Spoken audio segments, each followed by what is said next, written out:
नमस्कार, आप देख रहे हैं हरियाणा न्यूज। मैं हूं आपके साथ विनय चौधरी। दिन भर आप सैकड़ों खबरें देखते हैं, उनसे रूबरू भी होते हैं, लेकिन इनमें से कुछ गर्मा गर्म खबरें ही बनती हैं दिन भर की सुर्खियां। और इन्हीं चुनिंदा गर्मा गर्म खबरों पर आधारित शो लेकर हाजिर हैं हम, जिसका नाम है खबर गर्म है।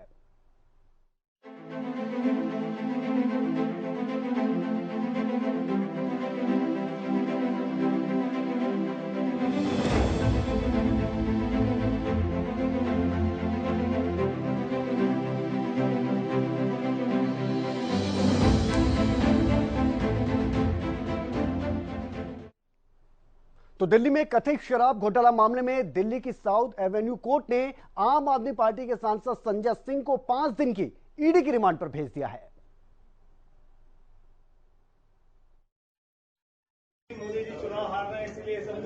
दिल्ली शराब घोटाला मामले में प्रवर्तन निदेशालय द्वारा आप सांसद और आम आदमी पार्टी के वरिष्ठ नेता संजय सिंह की गिरफ्तारी के बाद सियासी बवाल खड़ा हो गया है।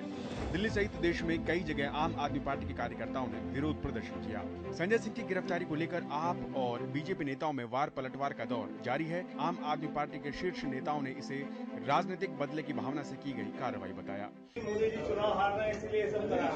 संजय सिंह नरेंद्र मोदी जी के भ्रष्टाचार के खिलाफ इस देश की सबसे बुलंद आवाज है और मैं समझता हूं कि शायद आजाद भारत के सबसे भ्रष्टाचारी प्रधानमंत्री अगर कोई है तो वो नरेंद्र मोदी जी हैं। मैं आज भारतीय जनता पार्टी को, उनके प्रवक्ता जिनके पास कोर्ट से पहले सूचना पहुंचती है, और उनकी एजेंसियां ईडी और सीबीआई को ये चैलेंज करती हूं कि वो देश के सामने कोई भी प्रमाण रखें, कोई भी कागज रखें, 1 रुपया बताएं जो संजय सिंह जी के घर से मिला हो, जिसके आधार पर उन्होंने गिरफ्तार किया है। वहीं सियासी वार पलटवार की इस जंग में बीजेपी नेता भी पीछे नहीं रहे और केजरीवाल सरकार पर जमकर निशाना साधा। श्रीमान अरविंद केजरीवाल के पास जवाब नहीं है कि ये शराब घोटाले में जो शर्मसार इनको होना पड़ा है, उप मुख्यमंत्री से लेकर बाकी भी जेल गए हैं, लेकिन अभी किंगपिन बाहर है। किंगपिन का नंबर भी आएगा। बता दें कि दिल्ली शराब घोटाला मामले में लंबी पूछताछ के बाद 4 अक्टूबर को दिल्ली स्थित आवास से ईडी ने आप नेता संजय सिंह को गिरफ्तार कर लिया था। दिल्ली शराब घोटाला मामले में प्रवर्तन निदेशालय द्वारा आप सांसद और आम आदमी पार्टी के वरिष्ठ नेता संजय सिंह की गिरफ्तारी के बाद सियासी बवाल खड़ा।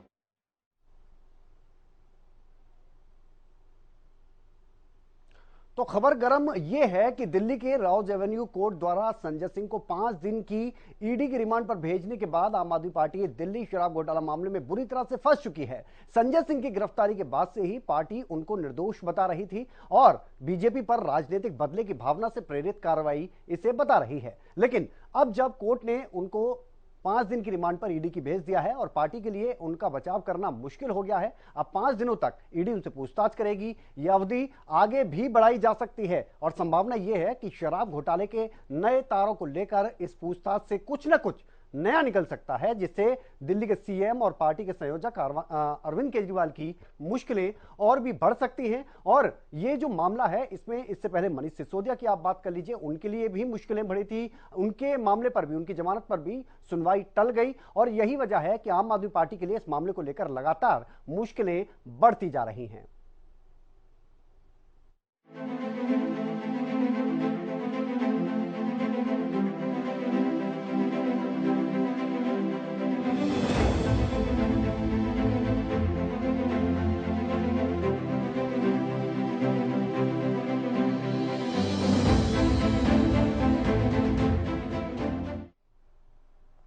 उधर पीएम मोदी ने राजस्थान के जोधपुर में चुनावी सभा में कांग्रेस और राजस्थान के सीएम अशोक गहलोत पर जमकर सियासी तीर छोड़े हैं। प्रधानमंत्री नरेंद्र मोदी राजस्थान के जोधपुर दौरे पर रहे। पीएम मोदी ने यहां 5,000 करोड़ से अधिक के प्रोजेक्ट्स का लोकार्पण और शिलान्यास किया। इस दौरान जनसभा को संबोधित करते हुए पीएम मोदी ने राजस्थान कांग्रेस और सीएम अशोक गहलोत पर जमकर निशाना साधा। साल में यहां कांग्रेस की सरकार एक कदम भी नहीं चली, बल्कि यहां 24 घंटे कुर्सी का ही खेल चलता रहा।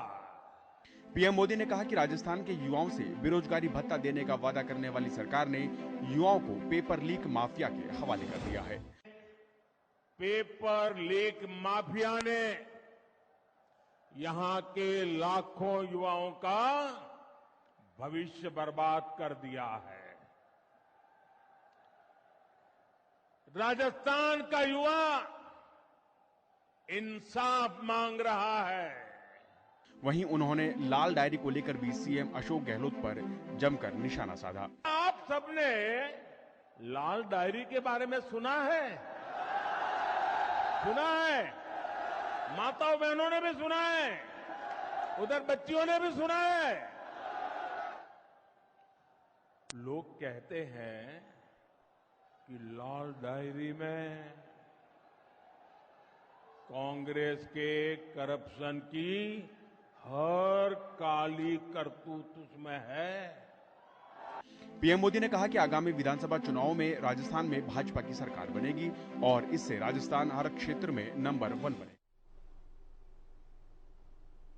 तो खबर यह है कि राजस्थान चुनावी मोड में आ चुका है और राज्य में विधानसभा चुनावों में अब कुछ ही महीने बचे हुए हैं। चुनावी मुकाबला मुख्य रूप से बीजेपी और कांग्रेस में है और फिलहाल यहां सीएम अशोक गहलोत के नेतृत्व में कांग्रेस की सरकार है और बीजेपी की तरफ से चुनावी कैंपेन को खुद पीएम मोदी लीड कर रहे हैं। ऐसे में उनके राजस्थान दौरे अचानक से बढ़ गए हैं और पीएम मोदी सीएम अशोक गहलोत और कांग्रेस को निशाने पर लेने से एक भी मौका नहीं छोड़ रहे।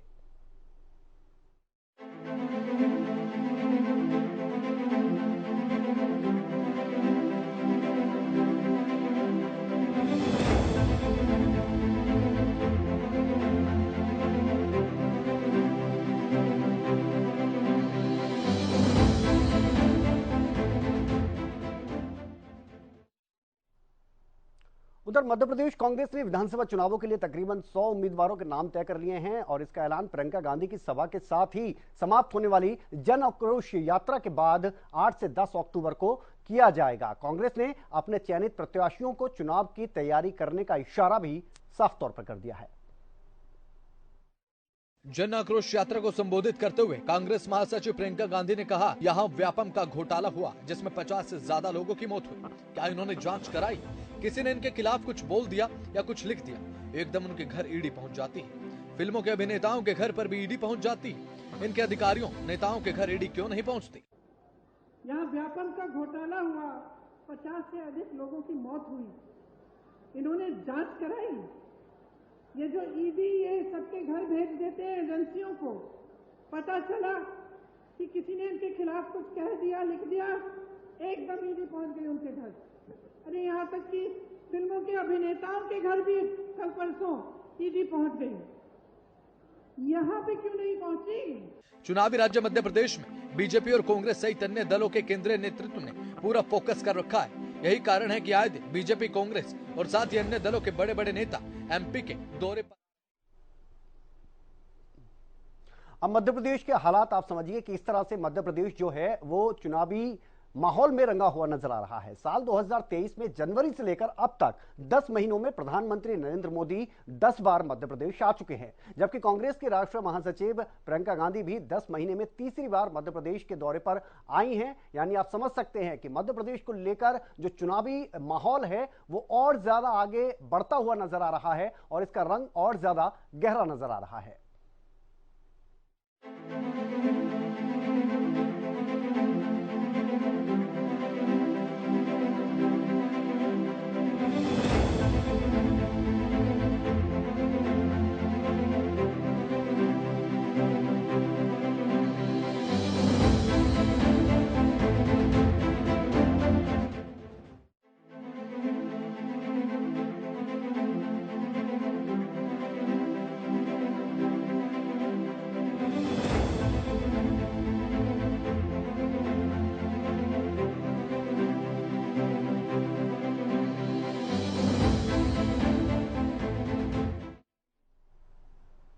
और हरियाणा की भी बात कर लेते हैं। हरियाणा में संगठन को लेकर कांग्रेस हमेशा से ही अन्य पार्टियों के निशाने पर रही है। ऐसे में हरियाणा कांग्रेस ने संगठन बनाने को लेकर गतिविधियां बहुत ज्यादा तेज कर दी हैं। कांग्रेस के प्रभारी की तरफ से एक बयान दिया गया है जिसकी वजह से यह खबर और ज्यादा गर्म हो गई है। हरियाणा कांग्रेस संगठन को लेकर कांग्रेस प्रभारी दीपक बाबरिया ने जानकारी दी है कि हरियाणा कांग्रेस संगठन में पहले जिला अध्यक्षों की सूची जारी की जाएगी और दूसरी लिस्ट में कार्यकारी अध्यक्ष का नाम होगा। साथ ही उन्होंने बताया कि जिला अध्यक्ष की सूची में सीनियर कार्यकर्ताओं को मौका दिया गया है। मैंने लगभग जिला अध्यक्षों और कार्यकारी अध्यक्षों की सूची फाइनल कर ली है और संगठन की लिस्ट लेकर इसी हफ्ते कांग्रेस के राष्ट्रीय अध्यक्ष मल्लिकार्जुन खड़गे से दीपक बाबरिया मुलाकात करेंगे। मैंने जैसे पहले अभी थोड़ी देर पहले बताया कई अन्य साथी को भी कि हरियाणा में डीसीसी प्रेसिडेंट्स की सूची ऑलमोस्ट फाइनल प्रस्तावित कर दी गई है और वो खड़गे साहब को ये सैटरडे तक सब जो है सबमिट कर दी जाएगी फाइनल अप्रूवल के लिए। और फिर इसके साथ साथ वर्किंग प्रेसिडेंट्स, डीसीसी पदाधिकारी और जिला पदाधिकारियों के लिए भी जो है काफ़ी विचारणा हुई है और उसको भी जो है अंतिम स्वरूप आने वाले दिनों में दिया जाएगा। और ये जो है पहले जो वर्किंग प्रेसिडेंट और डीसीसी पीसीसी पदाधिकारी उसमें सीनियर लोग जो हैं उसको कंसिडरेशन में लिया जाएगा और उसके बाद के फेज में बाकी सभी कार्यकर उनका योगदान, उसकी कार्यक्षमता, उसकी एक्टिवनेस वो सबको नज़र में लेते हुए उन लोगों का भी समाविष्ट कर दिया जाएगा। दरअसल हरियाणा न्यूज ने अपने दर्शकों को ये जानकारी पहले ही दे दी थी कि अगले हफ्ते तक कांग्रेस संगठन की सूची सामने आ सकती है। तो अब जो सूची हरियाणा कांग्रेस की आने वाली है उसके पीछे की कहानी समझिए। दरअसल चाहे वो बीजेपी हो या जेजेपी या इसके अलावा इनेलो, ये तमाम पार्टियां कांग्रेस को उसके संगठन को लेकर लगातार निशाने पर लेती रही हैं। हरियाणा कांग्रेस 9 सालों से अपने संगठन को खड़ा नहीं कर पाई और साल 2024 इलेक्शन ईयर है, ऐसे में इस सूची को जल्द ही जारी करने की कवायद तेज कर दी गई है। और यही वजह है कि बार बार हम देख रहे हैं कि किस तरह से चाहे वो प्रदेश अध्यक्ष हो या प्रदेश प्रभारी हो या नेता प्रतिपक्ष हो, उनकी तरफ से यह बयान दिया गया है कि सूची लगभग तैयार हो चुकी है, बस आने वाली है।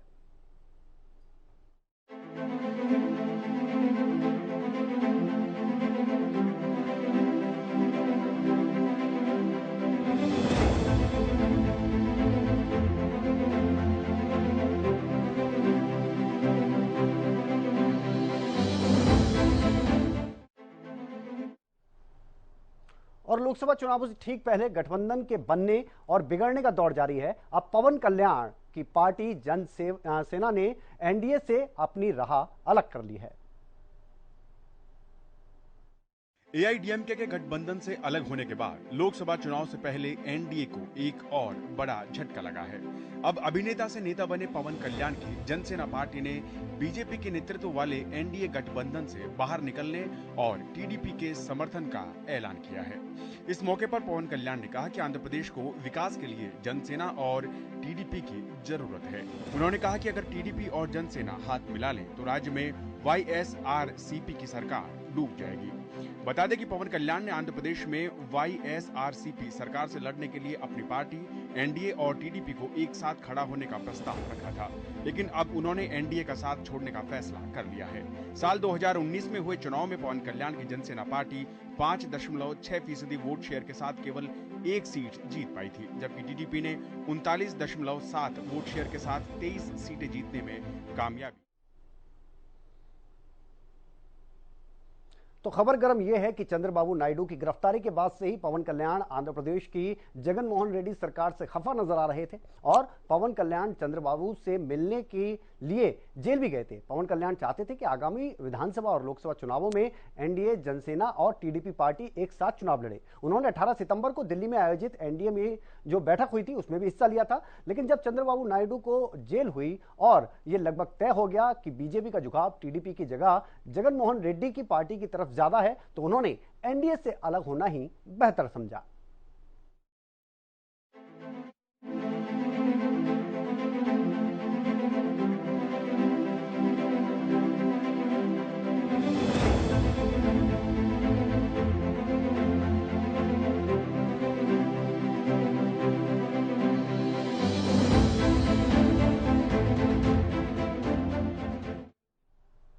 और गुरुग्राम के सेक्टर 5 थाना एरिया में उस वक्त हड़कंप मच गया जब सीएम फ्लाइंग की टीम ने अमनपुरा में अवैध रूप से चल रहे नशा मुक्ति केंद्र पर छापा मारा। यहां नशा छुड़ाने के नाम पर 31 लोगों को भर्ती किया गया था। नशा मुक्ति केंद्र पर जब छापा मारा गया तो पता लगा कि इन्हें बिना डॉक्टर की सलाह लिए दवाई दी जा रही थी। पुलिस ने मौके से एक संचालक को गिरफ्तार किया, जबकि 2 अन्य आरोपी फरार हैं। दरअसल सीएम फ्लाइंग को सूचना मिली थी कि अमनपुरा के एक मकान में नई उम्मीद के नाम से नशा मुक्ति केंद्र चलाया जा रहा है। इसमें भर्ती मरीजों का इलाज करने के नाम पर मोटी रकम वसूली जाती है। इसे चलाने के लिए संचालक ने कोई विभागीय अनुमति भी नहीं ली। इस पर सीएम फ्लाइंग ने स्वास्थ्य विभाग के अधिकारियों के साथ मिलकर मौके पर रेड की। मौके पर एक संचालक विनय राठी को गिरफ्तार किया गया। पुलिस के मुताबिक आरोपी विनय से जब पूछताछ की गई तो उसने बताया कि वही पिछले करीब 3 साल से अपने साथी देवेंद्र यादव और नरेश गहलोत के साथ मिलकर ये नशा मुक्ति केंद्र चला रहा है। यहाँ डॉक्टर की सलाह के बिना ही लोगों को दवाई भी दी जाती। अब ये खबर गरम और बड़ी इसलिए है क्योंकि हरियाणा को नशा मुक्त करने के लिए मौजूदा सरकार की तरफ से गंभीरता के साथ काम किया जा रहा है। हर तरफ नशा मुक्ति केंद्र खोले जा रहे हैं। ऐसे में सवाल यह है कि क्या नशा मुक्ति केंद्र खोलना, अलग अलग अभियान चलाना ही काफी है? क्योंकि नशा मुक्ति केंद्र अगर अवैध तौर पर चल रहे हैं तो ये तो किसी की जिंदगी के साथ खिलवाड़ करना जैसा ही होगा। और आपको बता दें कि तमाम वो प्रयास किए जा रहे हैं हरियाणा सरकार की तरफ से जिससे कि हरियाणा को नशा मुक्त किया जाए। लेकिन इस तरह की खबरें जब सामने आती हैं तो वो जो लक्ष्य हरियाणा सरकार की तरफ से लिया गया है या लेकर उससे चला जा रहा है, आगे बढ़ा जा रहा है, उस पर कहीं ना कहीं बट्टा लग जाता है। और जब लोग यहां पर आपको नजर आते हैं, इस तरह के अवैध तौर पर जो नशा मुक्ति केंद्र है, यहां पर अगर आपको लोग नजर आ जाएं या फिर वो मरीज नजर आ जाएं जो नशा छोड़ने के लिए यहां पहुंचे हैं और उनको अगर बिना किसी डॉक्टर के और बिना किसी डॉक्टर की सलाह के उनको ट्रीट किया जा रहा है, उनको दवाइयां दी जा रही हैं, तो आप समझ सकते हैं कि क्या हो रहा है।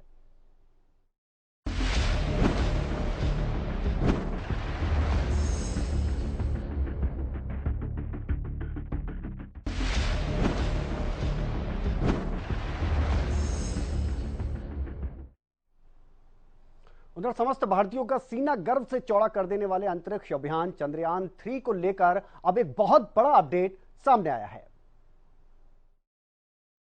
चंद्रयान 3 मिशन के चांद के दक्षिणी ध्रुव पर सफल लैंडिंग के बाद विक्रम लैंडर और प्रज्ञान रोवर ने कई अहम चीजों को लेकर बड़े खुलासे किए हैं। लेकिन चांद के दक्षिणी हिस्से पर अंधेरा होने के बाद से विक्रम और प्रज्ञान दोनों ही स्लीप मोड में है।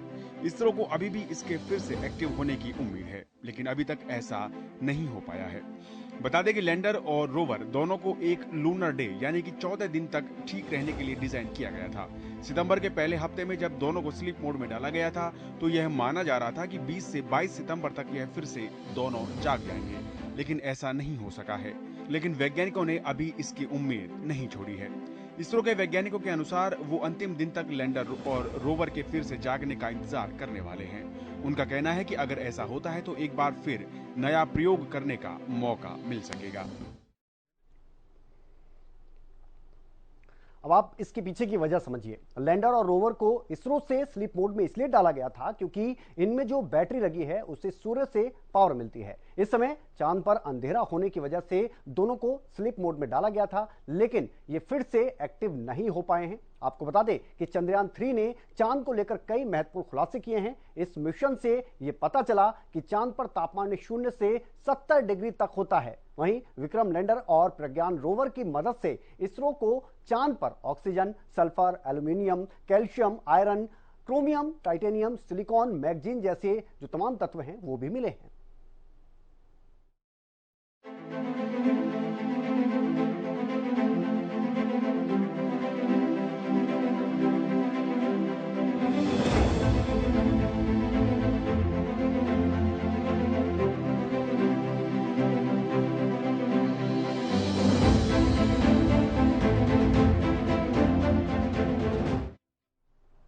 और अब खबर खेल जगत से। उन लोगों के लिए यह खबर बहुत ज्यादा महत्वपूर्ण है जिनका इंतजार था कि जल्द से जल्द क्रिकेट का महाकुंभ शुरू हो जाए। और इससे अच्छा और भला क्या हो सकता है कि विश्व कप 2023 की अगर बात करें तो उसका आगाज हो चुका है। वनडे क्रिकेट विश्व कप 2023 का आगाज हो चुका है। अहमदाबाद स्टेडियम में पहला मैच इंग्लैंड और न्यूजीलैंड के बीच है।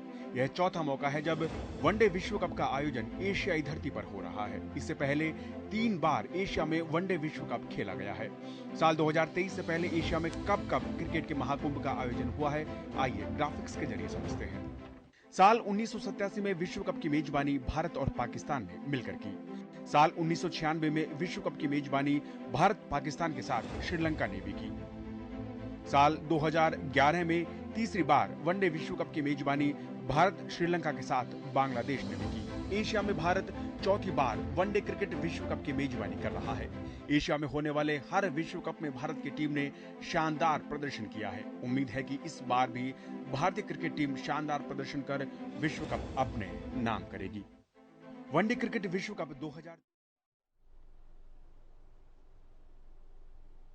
तो थोड़ा इतिहास के पन्नों को भी देख लेते हैं। जब जब भी विश्व कप एशिया में हुआ है, भारतीय टीम ने बेहतरीन प्रदर्शन किया है। इस बार भारतीय टीम ने सभी फाइनल तक का सफर तय किया है जब भी एशिया में हुआ। अगर इसी रिकॉर्ड को देखें तो भारतीय खेल प्रेमियों को उम्मीद है कि इस बार भी भारतीय टीम उम्दा खेल का प्रदर्शन करेगी और विश्व कप अपने नाम करेगी, क्योंकि इस बार ये जो विश्व कप है वो भारत में हो रहा है और इसी वजह से विश्व कप जीतने के चांसेस भारतीय टीम के लिए बढ़ जाते हैं।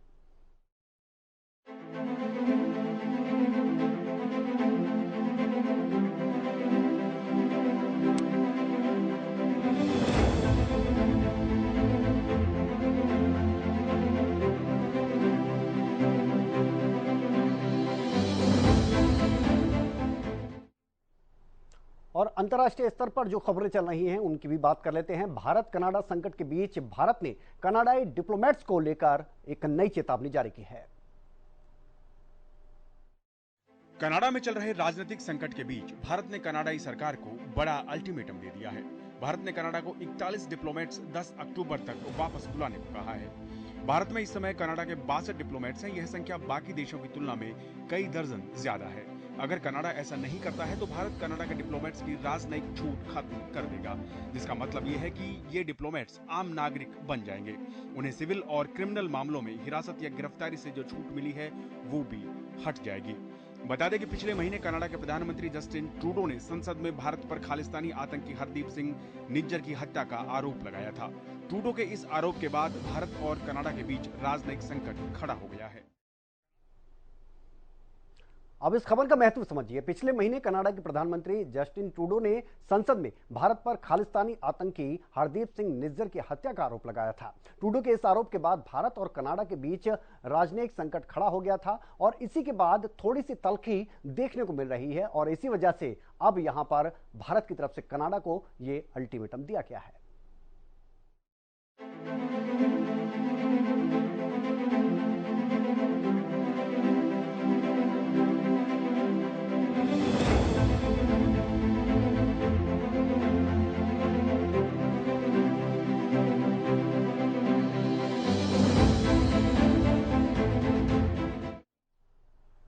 तो देश दुनिया की ये वो बड़ी खबरें रही हैं जो कि आज सुर्खियों में बनी हैं और इन गर्मा गर्म खबरों के पीछे की कहानी क्या है ये बताने के लिए आज हम अपने स्पेशल शो के जरिए आपके सामने हाजिर हुए। फिलहाल इस खास पेशकश में इतना ही। आप बने रहिए हरियाणा न्यूज के साथ। नमस्कार।